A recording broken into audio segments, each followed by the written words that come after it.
The headlines should read, Major medical breakthrough. Simple health procedure reduces dementia by as much as 50%. But we live in an era when newspapers are disappearing and those remaining have skeleton staffs that produce something that looks like a pamphlet. And the internet news is littered with advertisements and curated by a computer. But yes, there is a breakthrough still developing that gives hope to those who fear Alzheimer's and dementia. For me, the problem is both statistical and personal. 10% of people over 65 have dementia, and another 22% have mild impairment. On a personal level, I saw my mother, once an intelligent and independent woman, decline over a decade to an infantile state and suffer a long and undignified death. And my brother, just a few years older than me, is already having memory problems. This makes me motivated to take any reasonable step to avoid Alzheimer's disease and dementia. And here's the surprising health news. Some common adult vaccines are correlated with significant reductions in the incidence of dementia. Significant, like 50% or more in some studies. For some reason, vaccines have been getting a bad name lately. You know, polio was largely eradicated for my generation, but I saw the results of the earlier epidemic, like a friend's mother, a charming and cheerful woman who lived her life in a wheelchair because of a polio infection she contracted at a swimming pool. I believe in the effectiveness of vaccines, but that doesn't mean I don't understand the risk. I also had a cousin who was paralyzed by a flu vaccine. She eventually recovered, but all medical procedures come with risks. This information is still developing. Studies about the onset of dementia naturally take years to complete, but it seems that certain vaccines, namely flu, shingles, pneumonia, and Tdap, which is tetanus, diphtheria, and pertussis, are correlated with statistically significant reductions in the occurrence of dementia in older adults. Significant. And these are not tinfoil hat theorists or people who think you can cure all disease drinking apple cider vinegar. These are qualified scientists writing in reputable journals. Now, it's been like 5 decades since I've taken statistics, and things like confidence intervals and means and standard deviations don't mean much to me anymore. So I'm just going to look at a simple statistic, percentages affected.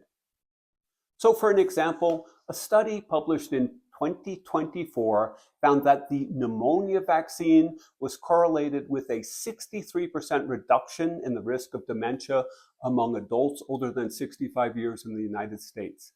63%. An older Canadian study found the Tdap vaccine correlated with a 60% lower risk of Alzheimer's disease, and a more recent broad American study using 2 different cohorts found a 42% reduction with the same vaccine. The old shingles vaccine demonstrated some protection against dementia, and the new Shingrix vaccine has been shown to be 17% more effective.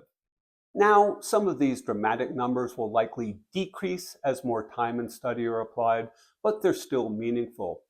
For example, a 2021 meta-analysis found an overall 35% reduction in dementia with a wide variety of immunizations examined. So what about getting a series of different vaccines as are recommended for older adults in the US? This has not yet been widely studied, but there does seem to be a cumulative effect. For example, a 2021 study found combining the older shingles vaccine with the Tdap vaccine resulted in a 50% reduction in the incidence of dementia in an evaluation of 80,000 VA participants and a 42% reduction in another cohort. Now, not all vaccines have this effect. A Korean study seems to indicate the COVID vaccines, particularly the mRNA vaccines, result in an increase in dementia. Why do some vaccines reduce dementia? They're unsure. Maybe avoiding these diseases helps, or maybe the vaccines train the body to address challenges like those posed by dementia more efficiently. The causation remains unexplained, but the correlation is striking. As for me, I've already conducted a personal risk-benefit analysis and updated my vaccines. Interestingly, I mentioned this issue to the pharmacist giving me the shots, and after telling me about the troubles of his grandfather with dementia, he said he never even heard of this research. That's what motivated me to make this video, to share information that might be helpful to you. Of course, I have no medical background. I'm simply a consumer of these services. You should always consult a doctor or other qualified healthcare professional before undertaking any course of immunization or medical treatment.